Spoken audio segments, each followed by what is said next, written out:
Welcome back all the students to today's session. As you are seeing on your screens, we are going to cover Unit 4, Heritage, Dance, Music, Drama and Craft. As you know, the name of this vocational paper is, what is the name? Tourism and heritage. Yes. So it is now its fourth unit, Heritage, Dance, Music and Drama. We are going to start and we will go to the next slide.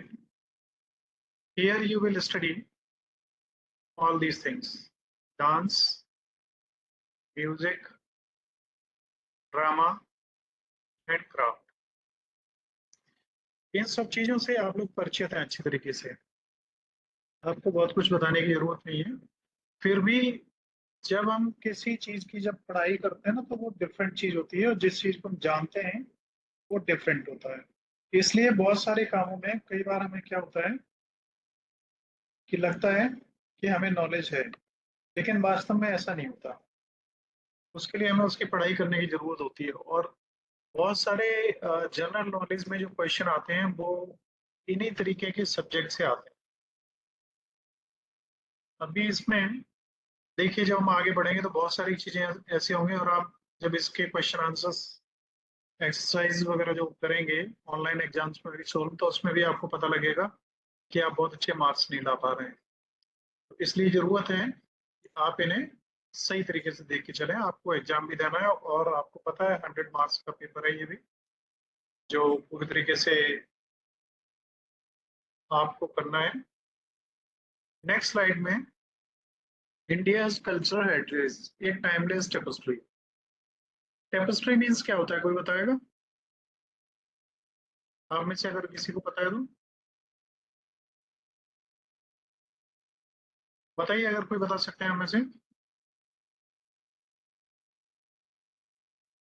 Tapestry का मतलब होता है एक इस तरीके से बुनी हुई, एक आप कह सकते हैं जैसे चटाई जैसी होती है, मैट होती है।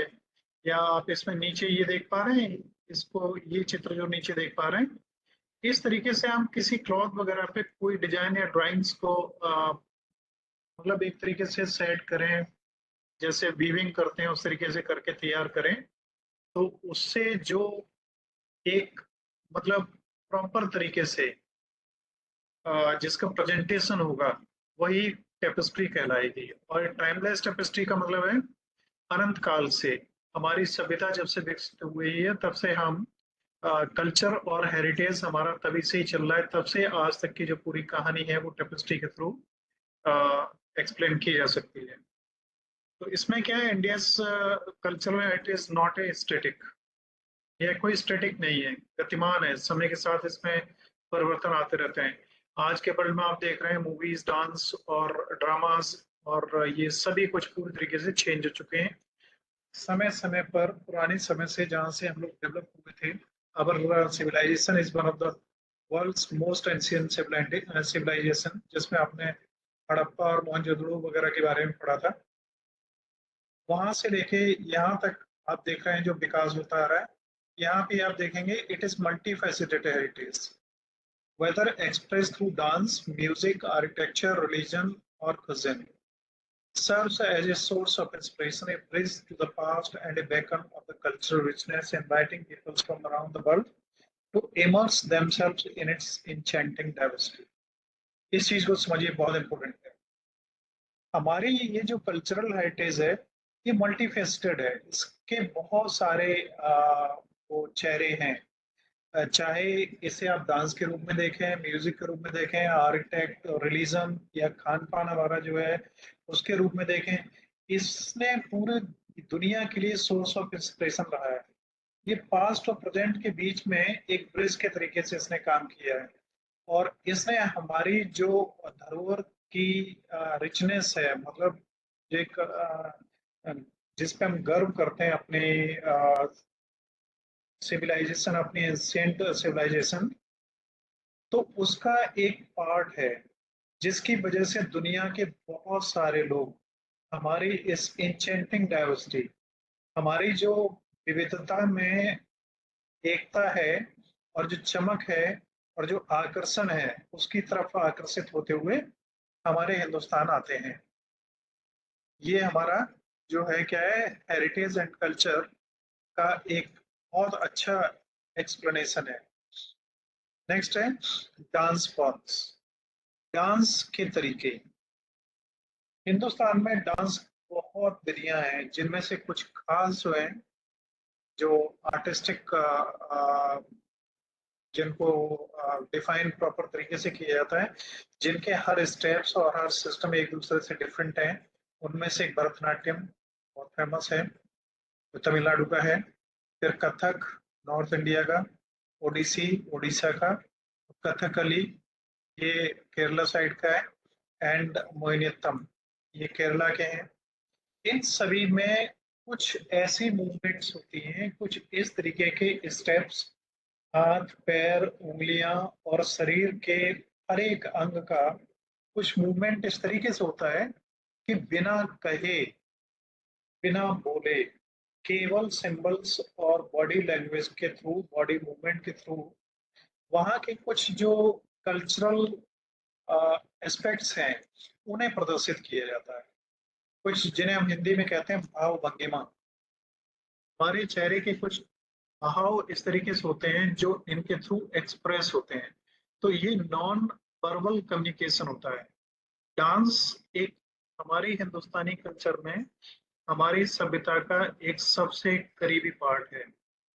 और बल्कि ये तीनों ही जो अभी हमने बात की थी, चार हैं इसमें इंक्लूडेड, ये आप देखेंगे शुरू में ही।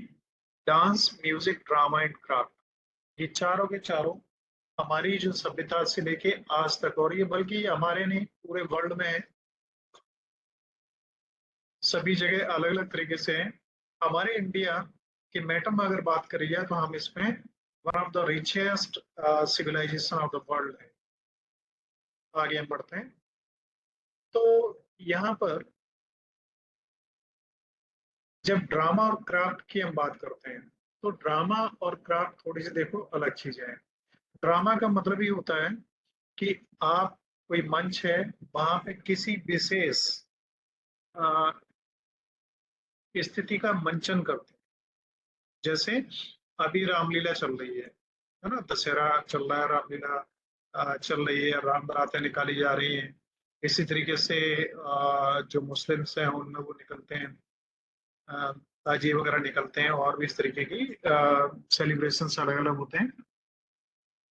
तो वो जब किसी एक पर्टिकुलर प्लेटफॉर्म पे किसी विशेष चीज को किन्हीं करेक्टर्स के द्वारा रिप्रेजेंट किया जाता है, तो वो ड्रामा कहलाता है। और इन ड्रामा के द्वारा हमारी जो अपनी कल्चर्स होती हैं और हमारी सिविलाइजेशंस होती हैं, उनका मंचन होता है, और उसके द्वारा लोग आनंदित होते हैं। और इन्हीं के द्वारा हमारी जो एंसेस्ट्री है, वो हम नेक्स्ट, हमारी जो पीढ़ी है, उसको दे के आगे बढ़ते हैं। हमारे देश में थिएटर के बहुत तरीके हैं, जिसमें क्लासिकल डांस है, ड्रामाज हैं, पपेट्री है। पपेट्री आप जानते हैं अब नहीं दिखाई देती है, और बहुत लोग आप में से शायद आप लोगों ने देखा होगा, जो वो होती थी, क्या बोलते हैं उनको, धागों में बांध के जो डांस करवाते हैं, क्या कहते हैं हिंदी में उसको? पुतले। यस, हाँ, पुतली ना। पपेट हिंदी में एग्जैक्टली क्या कहते हैं? सर कठपुतली। कठपुतली। यस यस, कठपुतली, हाँ। ये लकड़ी के ही बने हुए होते हैं, धागों से बांधा होता है, इतने पतले और महीन धागे होते हैं जो आमतौर पर दिखाई नहीं देते हैं। फिर हमारे अगर बात करते हैं क्राफ्ट की, तो क्राफ्ट में टेक्सटाइल है। टेक्सटाइल पे जो चित्र उकेरे जाते हैं, जैसे ये देखो, ये सभी क्राफ्ट के एग्जाम्पल हैं यहाँ जितने दिए हुए हैं, ये सब क्राफ्ट वर्क है ना। और ये मुखौटे हैं जो चेहरों पे लगा के, पपेट वगैरह जो होते हैं, इस तरीके से या तो चेहरे वैसे बना लेते हैं, या हम इन्हें मास्क कहते हैं, चेहरे पे लगा के हम कुछ ड्रामास वगैरह में पार्टिसिपेट करते हैं। पोट्री है, सेरेमिक्स है, वुड क्राफ्ट है। तो ये इन सब का प्रयोग हमारे किस में किया जाता है? क्राफ्टिंग में, हाथ से बनाई गई वस्तुएं। नेक्स्ट हम आगे बढ़ते हैं।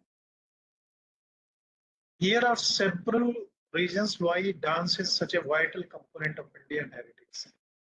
अब यहाँ पे बहुत सारे एग्जाम्पल्स दिए गए हैं जिसमें आप देख पाएंगे, बताया जाता है कि डांस जो है वो हमारी भारतीय धरोहर का एक सबसे ज्यादा इम्पोर्टेंट पार्ट क्यों है। यहाँ फर्स्ट में आप देखेंगे स्पिरिचुअल सिग्निफिकेंस। हमारे यहाँ डांस का मतलब केवल उछल कूद नहीं है, हमारे यहाँ डांस का मतलब केवल कुछ फिजिकल मूवमेंट्स नहीं है। डांस का मतलब बहुत गहरा है और सबसे पहला मतलब है स्पिरिचुअल सिग्निफिकेंस। हमारे अध्यात्म में हमारे भगवान की प्राप्ति के मार्ग का एक जरिया है डांस। आप डांस देखेंगे, डांस के लिए कितना ज्यादा ध्यान अपना केंद्रित रख के करना पड़ता है। आपका एक छोटा सा मूवमेंट आपकी सारी स्थिति को खराब कर सकता है। बहुत ही ज्यादा कंसंट्रेशन इसके लिए चाहिए। और फिर जब हम क्लासिकल डांस की बात करते हैं तो इसमें बहुत गहराई से आध्यात्मिकता छुपी हुई होती है। और हमारी जो हिंदू माइथोलॉजी है, मतलब हिंदू माइथोलॉजी मीन्स होता है हमारे हिंदुओं में प्रचलित जो तमाम कथाएं हैं या तमाम वार्ताएं हैं और तमाम तरीके से हमारे विश्वास हैं जो जुड़े हुए हैं, उन्हें हम स्पिरिचुअल थीम्स में डांस वगैरह के थ्रू रिप्रेजेंट करते हैं। जैसे आप जानते हैं कि भगवान शंकर का जो एक रूप है, जिसको हम लोग क्या कहते हैं, क्या कहते हैं, कोई बताएगा? नटराज। यस। तो नटराज का डांस की मूर्तियां उनकी अगर आप देखेंगे तो कितनी जबरदस्त तरीके से डांस की मूर्ति उनकी दिखाई देती है।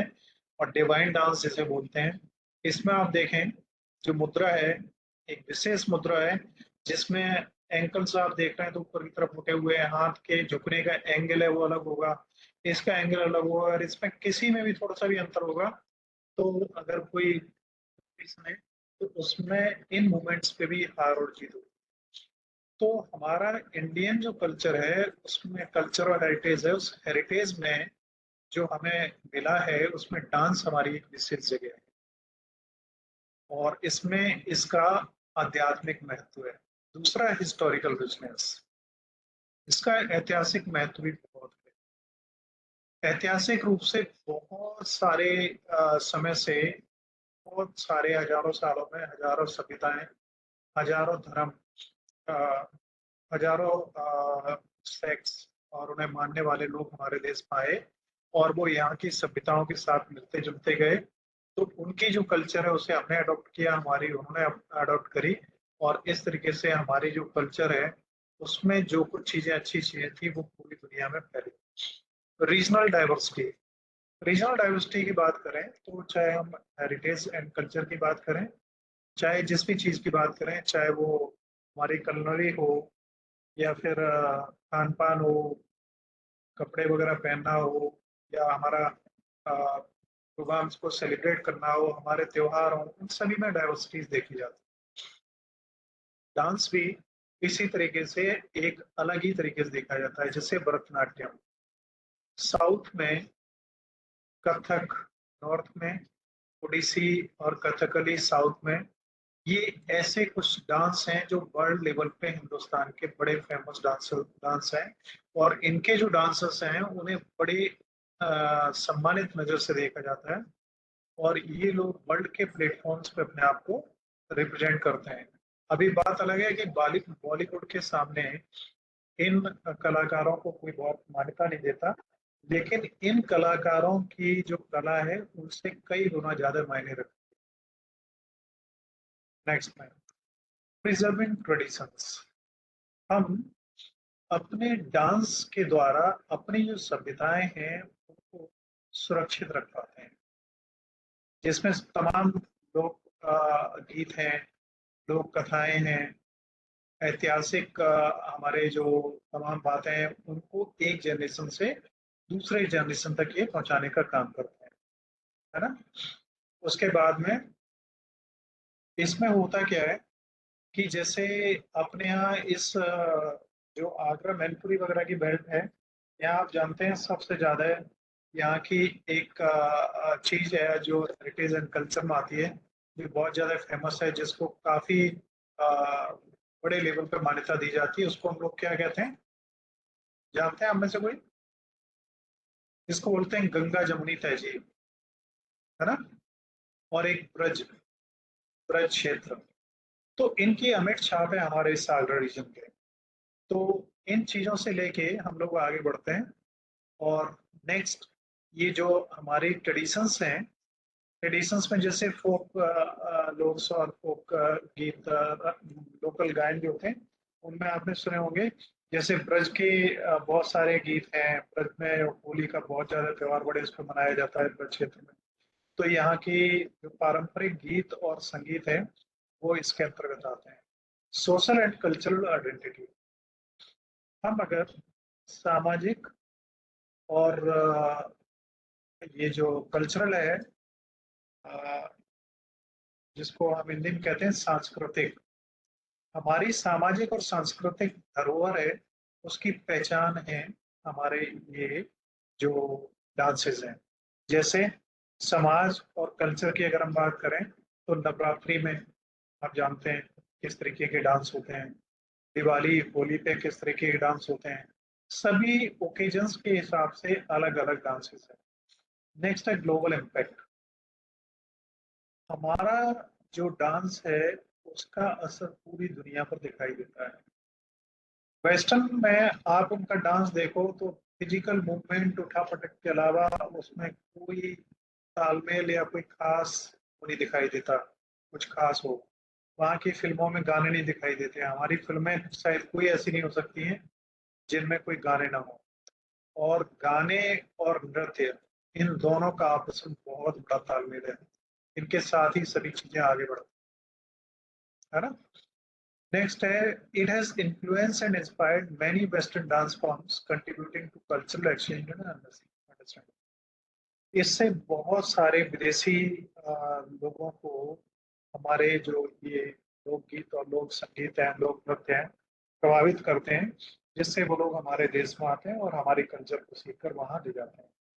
इकोनॉमिक एंड टूरिज्म इम्पैक्ट, हमारे जो राष्ट्रीय लोक गीत और लोक नृत्य हैं उनके अलावा, हमारे राष्ट्रीय नृत्य और गीतों के अलावा लोकल जो है जिन्हें हम फोक्स कहते हैं, folks floors, folks music and dance, folk dance वगैरह, तो ये स्थानीय होते हैं जो एक क्षेत्र में चलते हैं दूसरे क्षेत्र में चलते हैं। जैसे पंजाब में गिद्दा और भांगड़ा चलता है। और ऐसा ही आप बाहर देखेंगे तो कुछ क्षेत्रों में आप चले जाएंगे इधर राजस्थान में तो वहाँ अलग मिलेगा, गुजरात में चले जाएंगे तो वहाँ डांडिया मिलेगा। इस तरीके से अलग अलग होते हैं। Different types of dances in India, यहाँ पे अगर आप इन पे नजर मारेंगे तो आपको ये लगेगा कि ये डांस ना होके वो है, योगा के पार्ट है। तो मैं आपको बता दूं, डांस और योगा में बहुत करीबी रिलेशन है। योगा का भी अल्टीमेट ऑब्जेक्ट होता है वो ध्यान होता है, और डांस का भी अल्टीमेट ऑब्जेक्ट ध्यान ही होता है। क्योंकि डांस की स्थिति में हमें जो मूवमेंट्स हमने लेने हैं, जिन मूवमेंट्स को लेके हमें आगे बढ़ना है, तो वो स्टेप्स पे पूरी तरीके से कंसंट्रेट करना पड़ता है। थोड़ा सा भी डेविएशन आपका आपके पूरे सिस्टम को खराब कर सकता है। तो हमारा इतिहास, हमारी जो कल्चरल ब्यूटी है और हेरिटेज है, उससे भरा हुआ है। हमारे यहाँ जितने तरीके के डांस हैं इतने किसी भी कंट्री में या किसी भी सिविलाइजेशन में इतने नहीं पाए जाते।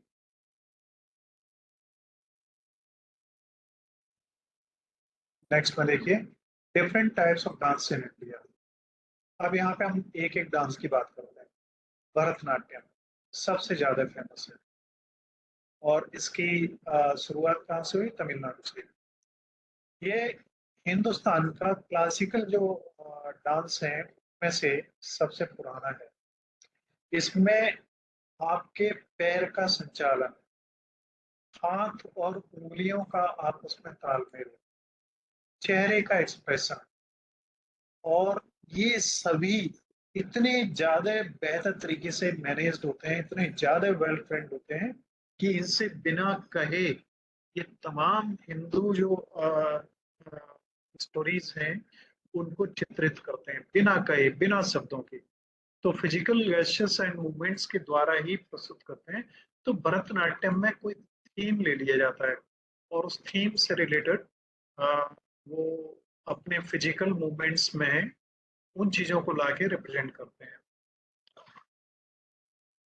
नेक्स्ट है कथम, कथक। तो ये नॉर्थ इंडिया का है, और ये आप देख रहे हैं Shivani, very good evening. Bharatanatyam ये तमिलनाडु का है और कथक नॉर्थ इंडिया का है। इसमें क्या होता है कि very good evening to you all, ये फोर्थ सेमेस्टर की क्लास है अभी। कथक में इसमें भी फुट एक्सप्रेशंस हैं, है ना, और स्टोरी टेलिंग है। इसमें भी पैर, हाथ और पूरे शरीर के कॉम्बिनेशन से और बॉडी के मूवमेंट से डांस में, जिसमें हम घूमते भी हैं, घूम घूम के झूम झूम झूम के डांस करते हैं, उन सभी के स्टेप्स जो हैं बहुत ही प्रिसाइज्ड, बहुत ही मार्क होते हैं, और उसके द्वारा भी हम अपनी बॉडी लैंग्वेज से अपनी तमाम चीजों को रिप्रेजेंट करते हैं।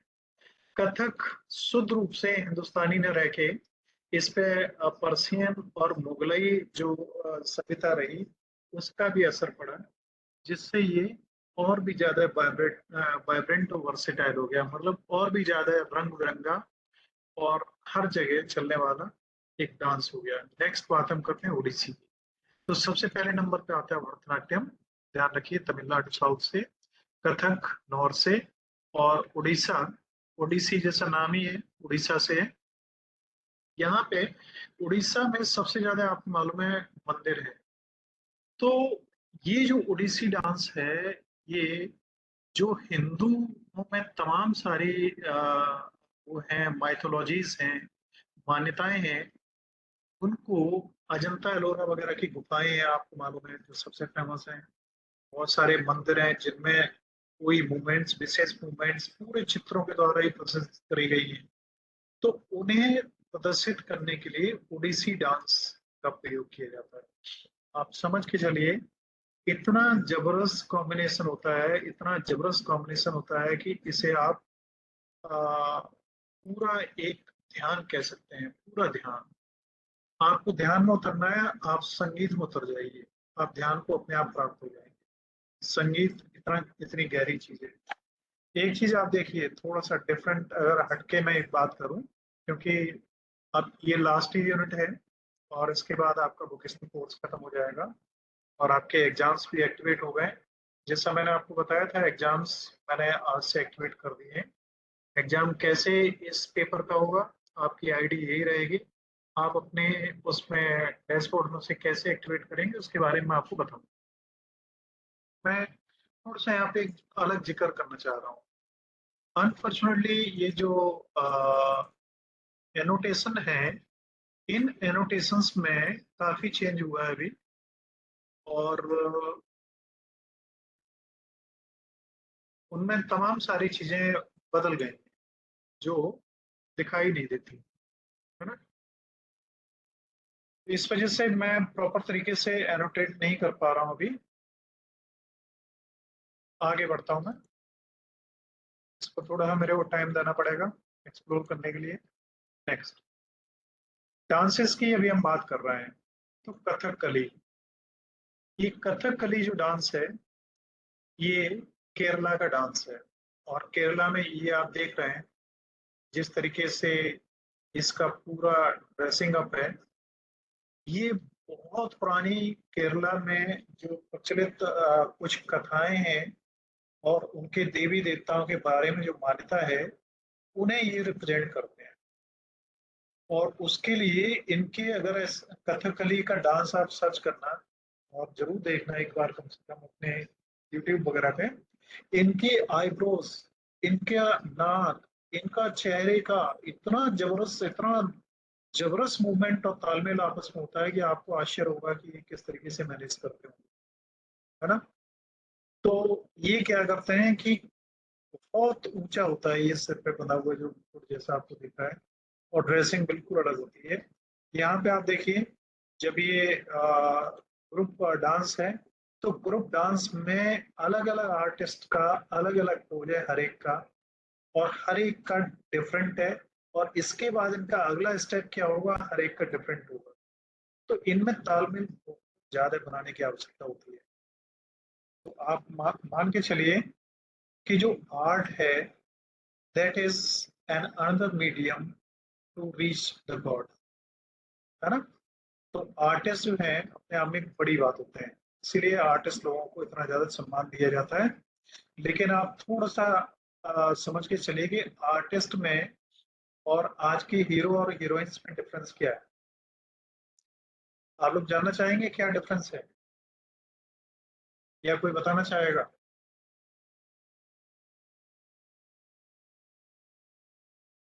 आमना, अनुराधा, छाया, दीक्षा, दीपा, आप में से कोई बताएंगे?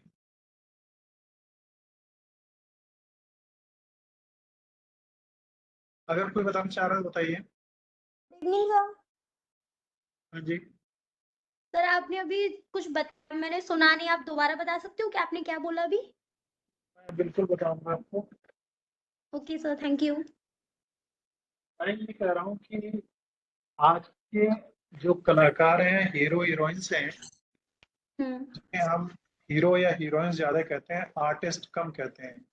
एक रियल आर्टिस्ट और आज के आर्टिस्ट जो बॉलीवुड और हॉलीवुड के हैं, उनमें क्या डिफरेंस है?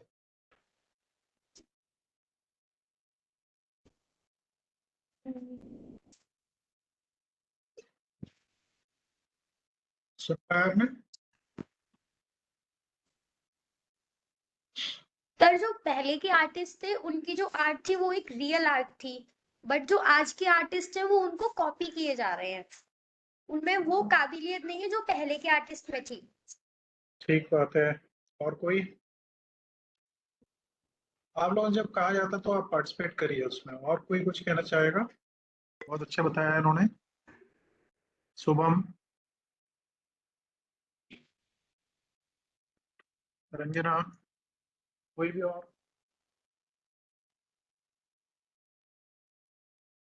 बैजू बावरा का नाम आप लोगों ने सुना है?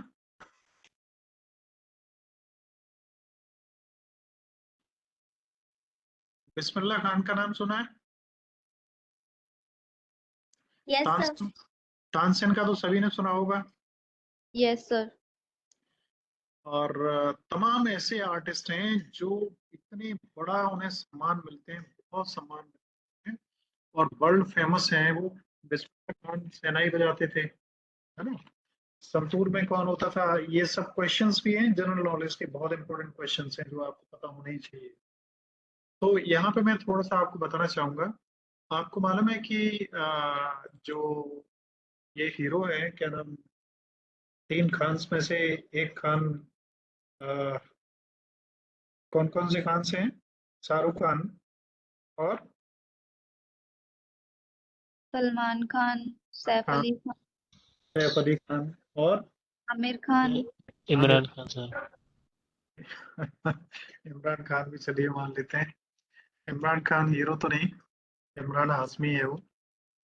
तो मैं थोड़ा सा एक चीज आपको इसलिए डाइवर्ट कर रहा हूँ इस सब्जेक्ट से, मैं आगे लेके चलूंगा।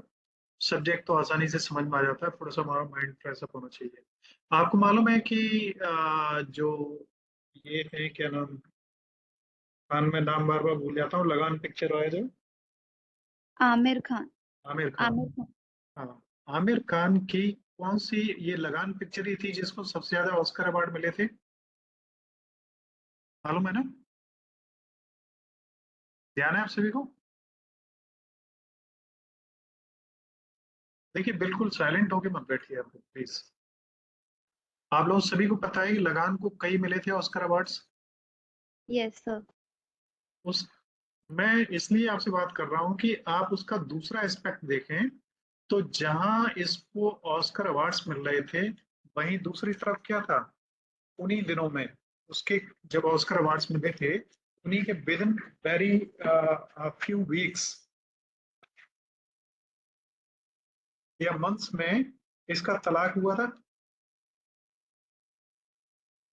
ये ध्यान है आप लोगों को? नहीं पता है? No sir. तो आप थोड़ा सा इसको सर्च करना कि आ, आमिर खान का तलाक कब हुआ था और लगान को अवार्ड्स कब मिले थे। इनमें बहुत कम दिनों का अंतर है। तो एक ऐसा अभिनेता जिसको वर्ल्ड लेवल पर इतने ज्यादा अवार्ड मिल रहे हैं और उसकी इंटरनल लाइफ इतनी डिस्टर्ब है कि जिसकी वजह से तलाक हो रहा है, तो जिस समय शूटिंग चालू हुई होगी और जब तक शूटिंग खत्म हुई होगी, पिक्चर रिलीज हुई होगी, तो तलाक का मामला तो बहुत लंबा चलता है ना, बहुत थोड़े दिनों में थोड़ी होता है। आप लोग मानते हैं ऐसा? Yes sir. तो पर्सनल लाइफ कितनी ज्यादा डिस्टर्बिंग थी, और तला उसमें इतनी सुंदर एक्टिंग की जिसके लिए उसे ऑस्कर अवार्ड्स और इतने सब कुछ चीजें मिली। तो आजकल हम क्या है, हीरो उसको मानते हैं जो सामने जितनी अच्छी एक्टिंग कर ले, वो अंदर कैसा है इस बात से कोई मतलब, है ना। केवल फिजिकल उसकी गेस्चर्स और फिजिकली वो कितना बेहतर तरीके से दिख पा रहा है, ये इम्पोर्टेंट है। और वास्तव में एक्टर का मतलब जो होता है जो एक्ट को करे, और एक्ट को करने के साथ ही उसको लाइफ में भी उतारे। ये लोग क्या करते हैं, उन एक्ट्स को तो करते हैं, लाइफ में कहीं दूर तक कुछ नहीं होता। तो ये पैसे जरूर कमाते हैं, लेकिन वास्तव में ट्रू एक्टर्स नहीं होते। आपको मैंने एक स्टोरी सुनाई थी ना, उनकी, तानसेन और उनके गुरुजी की। आप में से कुछ लोग हैं जो जानते हैं? किसी को मालूम है? आंसर नहीं आता किसी का भी? ऐसे लोग में कुछ तो होना चाहिए ना। No sir. नहीं। चलिए, तो हमारे पिछली कोई वीडियोस देखेंगे, उस पर देख लीजिएगा। तो उसमें मैंने बताया था कि तानसेन के जो गुरु थे, तो अकबर ने एक बार ये कहा कि भाई तानसेन, तुम इतना सुंदर गाते हो, तो तुम्हारे गुरु कितना सुंदर गाते होंगे, और तुम दोनों में अंतर क्या है, और तुम उनके जैसा क्यों नहीं गा सकते। तो ये किसी पिछले वीडियो में आपको मिल जाएगा, मैं ज्यादा टाइम यहाँ पे नहीं लूंगा आपका। यस सर, बताया था आपने। बताया था ना। Yes sir. तो बस वही चीज है। ये लोग किसके लिए काम करते हैं? पैसे के लिए। इन्हें 300 करोड़, 200 करोड़, 100 करोड़ और 50 करोड़ रुपए चाहिए, अदरवाइज ये नहीं आएंगे। और जो रियल हीरो हैं, वास्तव में जो कला का प्रदर्शन करते हैं, वो पैसे के पीछे नहीं ज्यादा भागते। आगे बढ़ता हूँ। कथकली आपको पता लग गया। मोहिनीअट्टम जो है, ये भी केरला का ही है। इसमें क्या होता है कि आ, वहाँ की जो हिंदू माइथोलॉजिकल कहानियां हैं, केरला, और मैं बता दूं धर्म के मामले में, और खास करके हिंदू धर्म के मामले में, जितना ज्यादा वो है, मतलब माहौल, वो साउथ इंडिया में ही है सबसे ज्यादा। वहाँ पे हिंदू धर्म से रिलेटेड जितनी मान्यताएं हैं और जितनी चीजें हैं, वो बहुत ज्यादा अभी तक फॉलो की जाती हैं। और वहाँ की जो नृत्य हैं, उनके द्वारा उन कलाओं का मंचन किया जाता है। उन्हीं में से एक मोहिनीअट्टम है। इसमें मोहिनी मुद्रा, enchantress Mohini, mythical enchantress Mohini, मतलब मोहित करना तो सभी को मालूम है ना।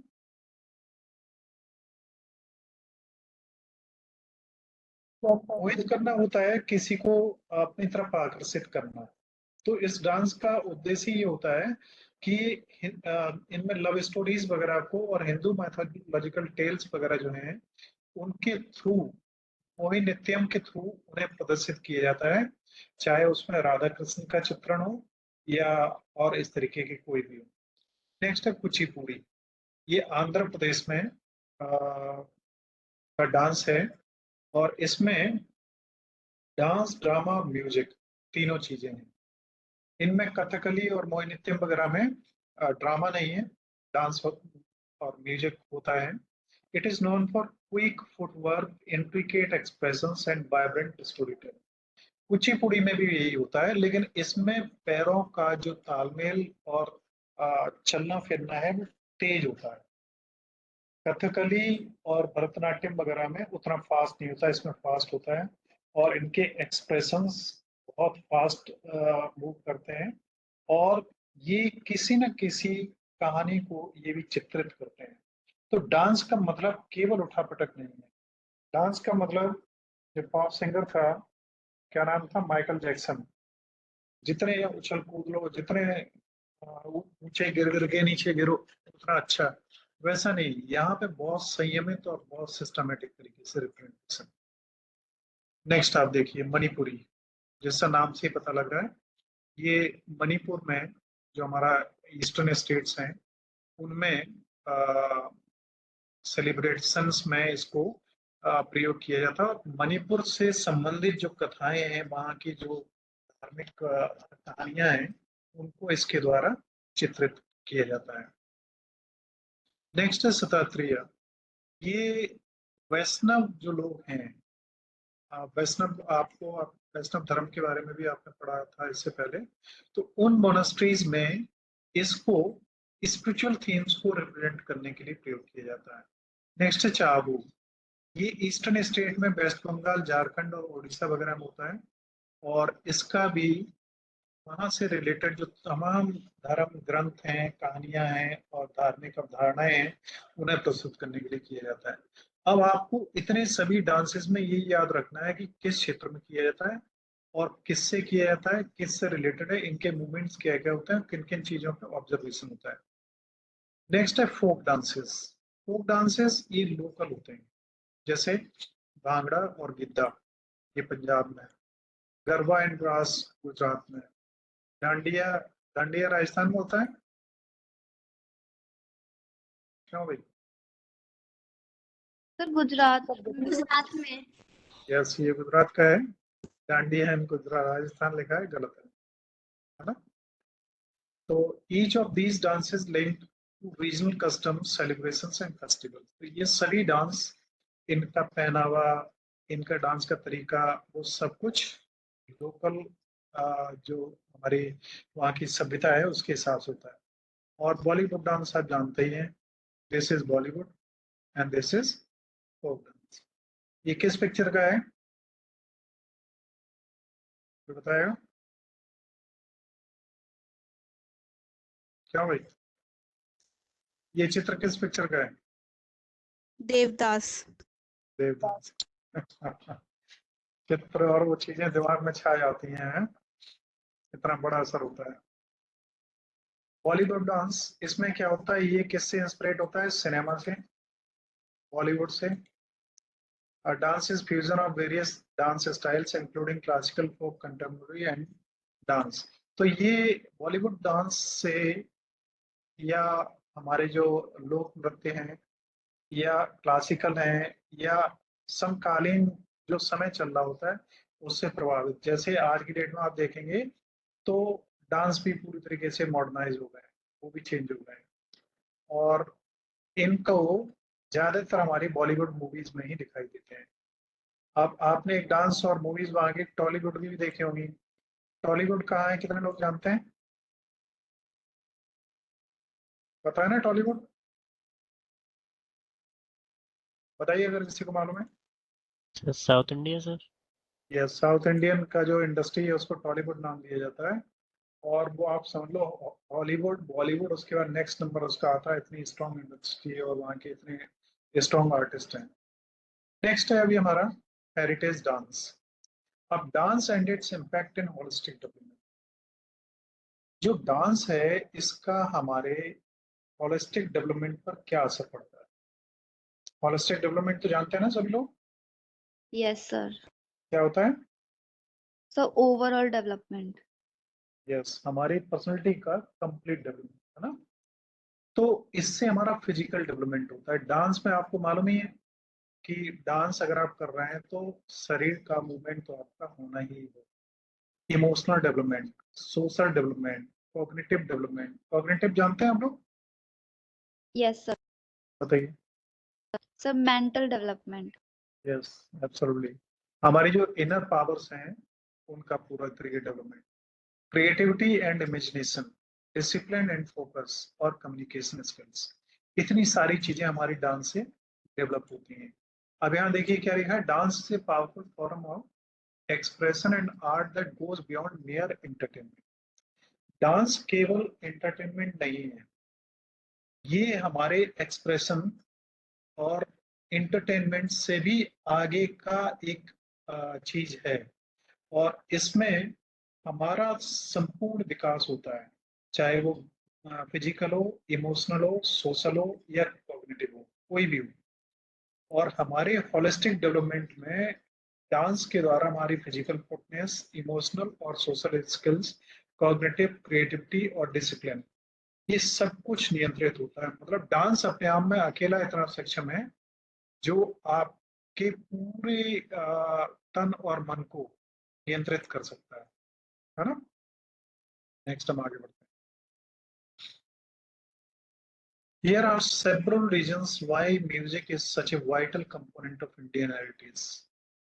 भारतीय धरोहर जो है, संपदा है, उसमें म्यूजिक इतना ज्यादा इम्पोर्टेंट क्यों और कैसे है।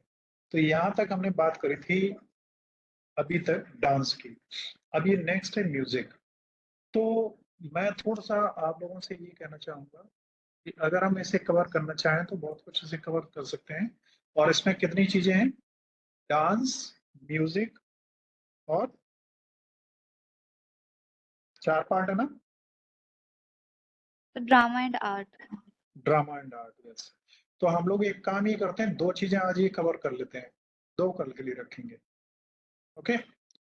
तो अब हम म्यूजिक की जब बात करते हैं तो म्यूजिक आप जानते हैं कितना इम्पोर्टेंट है हमारी लाइफ के लिए। और यही म्यूजिक जो अफगानिस्तान वगैरह में है, वहां पे पूरी तरीके से बैन है, कोई गाने बजा नहीं सकता, गाने सुन नहीं सकता, पिक्चर कोई चलेगी नहीं, आप कुछ नहीं कर सकते। और जबकि म्यूजिक आप जानते हैं कितना ज्यादा मानव जीवन के लिए इम्पोर्टेंट है, केवल एंटरटेनमेंट का एक कारण नहीं है बस।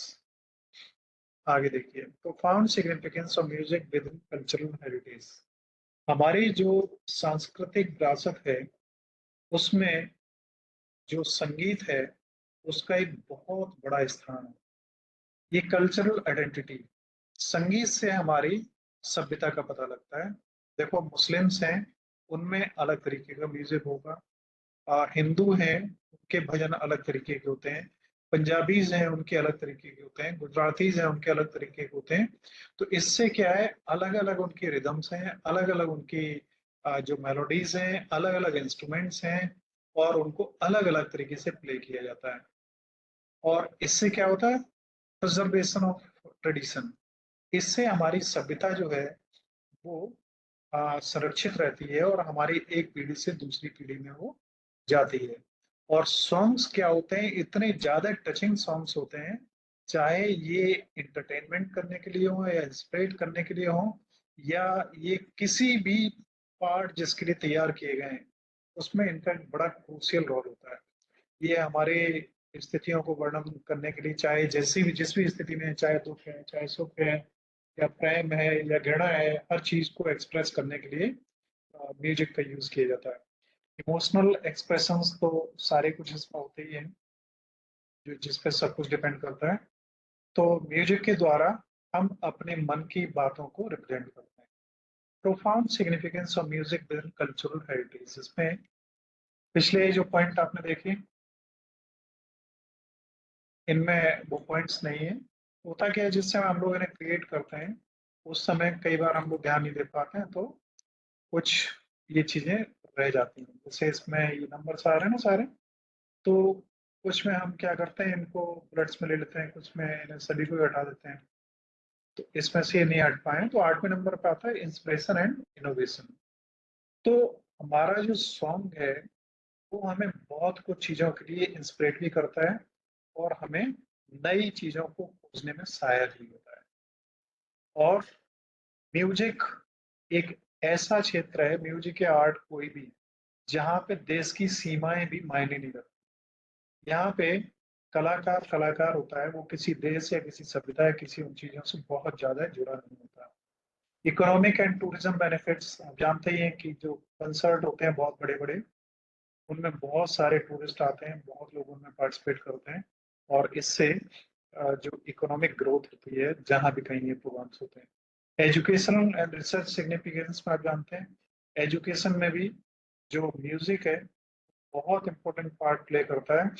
हमेशा आदमी का जो दिमाग है, हर आदमी का दिमाग दो पार्ट में बटा हुआ है। ह्यूमन साइकोलॉजी को अगर आप लोगों ने पढ़ा है, एक पार्ट है जो हमारा लेफ्ट, जिसको हम हेमिस्फीयर कहते हैं, वो हमारा एजुकेशन और इसके लिए होता है, इस तरीके की एक्टिविटीज के लिए, साइंस वगैरह के लिए।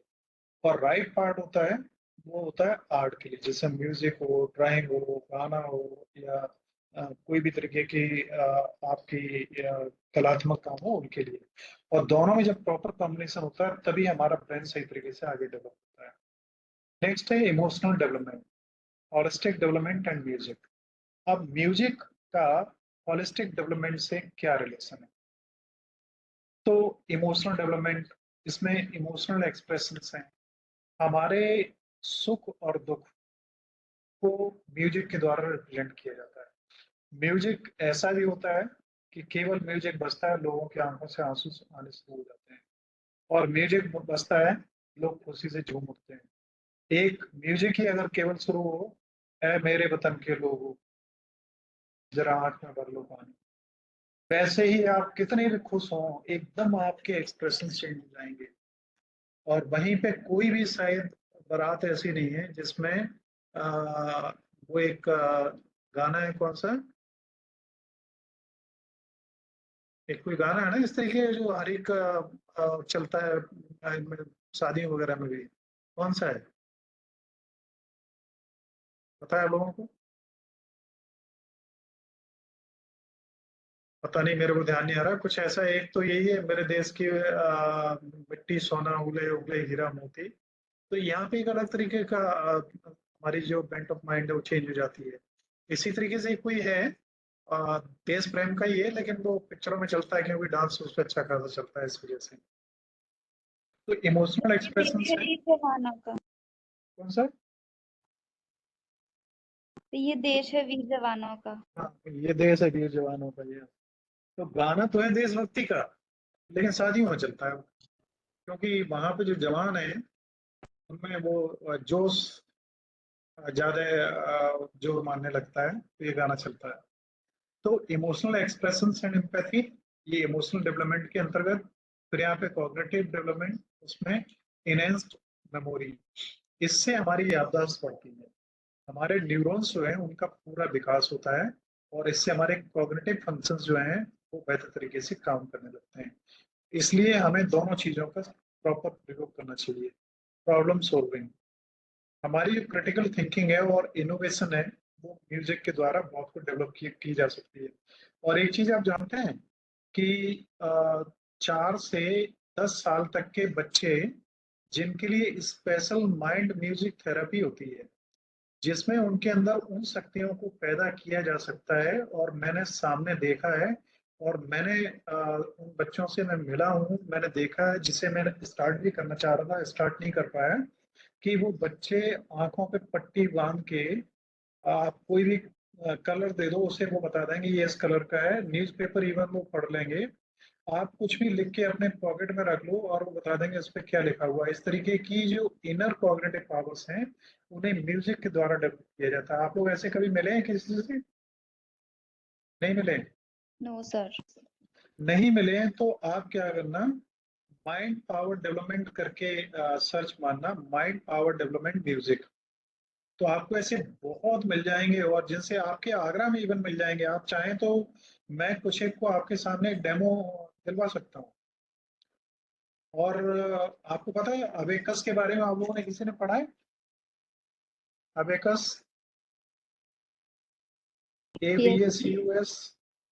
तो अबेकस के ट्रेनिंग सेंटर्स हैं, यहाँ पे बच्चे कैलकुलेशन जैसे बहुत जबरदस्त तरीके से करते हैं। 1015 plus 2054 plus 220 plus 378 minus 368 plus 338 equal to कितना हुआ, आप क्वेश्चन बोल पाएंगे और उनका आंसर तुरंत सामने आ जाएगा। ऐसा होता है ना? आप लोगों में से किसी ने देखा है, नहीं देखा है? बताइए, अगर सर नहीं देखा तो मैं ऐसे बच्चों से आपको मिलवा सकता हूँ आगरा में। आप लोगों को लगता है किसी ने मिले हैं हम लोग कोई ऐसे किसी बच्चों से? नो सर, टीवी में देखा है। मैं आपको सामने आपको मिलवाऊंगा और आप देखेंगे उनका प्रेजेंटेशन, एक जबरदस्त प्रेजेंटेशन उनका रहता है, कैलकुलेशंस बहुत फास्ट होती हैं। नेक्स्ट हॉलिस्टिक डेवलपमेंट, जब आप बात म्यूजिक में करते हैं तो इसमें सोशल डेवलपमेंट भी इसके अंतर्गत आता है। सामाजिक रूप से जब कोई गीत संगीत है वो अकेले में तो बहुत कुछ होता ही नहीं है, और म्यूजिक में हम क्या करते हैं, एक टीम वर्क के रूप में काम करते हैं। म्यूजिशियंस होते हैं तो आप देखते हो कि 100 100 200 500 इवन श्री श्री रविशंकर जी का नाम अगर आपने सुना हो, तो उन्होंने पिछला प्रोग्राम दिल्ली में जमुना नदी के किनारे पर दिया था, जिसमें शायद 5000 आर्टिस्ट थे जिन्होंने एक साथ पार्टिसिपेट किया था। मालूम आपको, इतने आर्टिस्टों को एक साथ एक प्रोग्राम में पार्टिसिपेट करना और उन्हें मैनेज करना कितना बड़ा टीम वर्क होगा। और कई देशों से जो आए हुए थे वो। सोशल बॉन्ड्स, इससे क्या होता है, हमारा सामाजिक बंधन मजबूत होता है और इससे हम एक दूसरे से के करीब आते हैं और सामाजिक रूप से एक साथ रहना सीखते हैं। हिंदू मुस्लिम सिख ईसाई वाली बातें पीछे रह जाती हैं, है ना। नेक्स्ट आगे आप देखेंगे तो फिजिकल डेवलपमेंट, हमारी जो बॉडी है उसमें जो मोटर स्किल्स हैं, मतलब जिनका जितना आप उन्हें यूज करेंगे, जितना मूवमेंट होगा उनका, उतना ही ज्यादा उनका डेवलपमेंट होगा। और फिजिकल फिटनेस में अगर आप डांस या म्यूजिक कुछ भी यूज कर रहे हैं तो डेफिनेटली फिजिकल डेवलपमेंट आपका होना ही है। और नेक्स्ट है सेल्फ एस्टीम एंड कॉन्फिडेंस। आप में अगर कोई भी कला आती है, आप चित्र एक अच्छा बनाना जानते हैं, तो आपको अपने ऊपर खुशी होगी। अगर कोई कहेगा कि क्या आप बना सकते हो, आप बना के दिखा दोगे, तो आपको अपने ऊपर एक गर्व होगा कि हाँ मैं ऐसा कर सकता हूँ। आप में से ये पावर पॉइंट प्रेजेंटेशंस कितने लोग बना सकते हैं? कोई बना सकते हैं आप जो देख रहे हैं इस तरीके के? Yes sir. कौन कौन बना सकता है, दीक्षा? और कितने लोग बना सकते हैं? देखिए, इन चीजों को सीखिए। अभी आप लोगों को असाइनमेंट्स वगैरह भी दिए जाएंगे, वो आप लोगों को करने होंगे। क्रिएटिविटी एंड इमेजिनेशन की नेक्स्ट हम बात करें। यस नेहा, कुछ कहना है आपने? नेहा कुछ कहना चाह रहे हैं? चलिए, नेक्स्ट है क्रिएटिविटी एंड इमेजिनेशंस। तो म्यूजिक में क्रिएटिविटी और इमेजिनेशंस का बहुत बड़ा रोल है। आप किसी भी चीज को जिसे कल्पना में लाते हैं, उसे म्यूजिक के द्वारा सामने अपने एक उतारते हैं। एक जिसे हम कह सकते हैं इंटेंजिबल को टेंजिबल फॉर्म में ले आते हैं। कम्युनिकेशन स्किल्स हैं, तो इसके द्वारा इमोशंस और इससे नॉन वर्बल कम्युनिकेशन होता है म्यूजिक के थ्रू। तो ये सब चीजें इसका पार्ट हैं और ये होलिस्टिक डेवलपमेंट का एक इम्पोर्टेंट पार्ट ही है। नेक्स्ट यहाँ से स्टार्ट होता है हमारा ड्रामा। तो ड्रामा और क्राफ्ट जो है उसको हम नेक्स्ट क्लास में कवर करेंगे। आज यहीं तक रखेंगे, और अगर इसमें किसी का कोई क्वेश्चन हो तो आप क्वेश्चन पूछ सकते हैं। आज यहीं तक।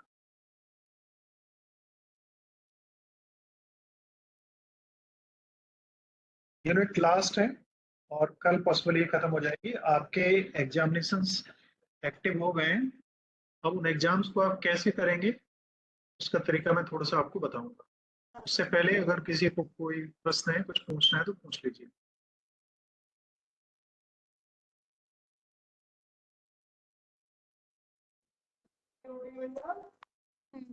हाँ।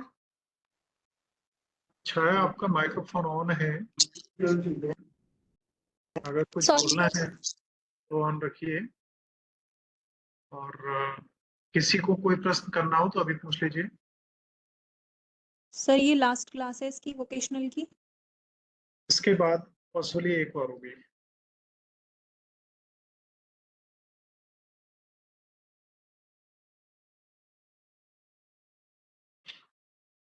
तो अभी इसमें किसी का कोई प्रश्न नहीं है। मैं इस क्लास को यहीं पर खत्म कर रहा हूँ। नेक्स्ट क्लास इसके बाद आगे कंटिन्यू रहेगी। और जो वोकेशनल एग्जाम्स हैं, अभी आपने को करिकुलर एग्जाम्स दिए हैं, वोकेशनल एग्जाम्स भी आपको प्रैक्टिस करनी है, तो वो मैं आपको भी बताऊंगा, दोनों सेशन के स्टूडेंट्स ऑनलाइन रह सकते हैं। अभी मैं उसको डेमोन्स्ट्रेट करूंगा थोड़ा सा, ठीक है। इसको यहीं पर खत्म कर रहा हूँ।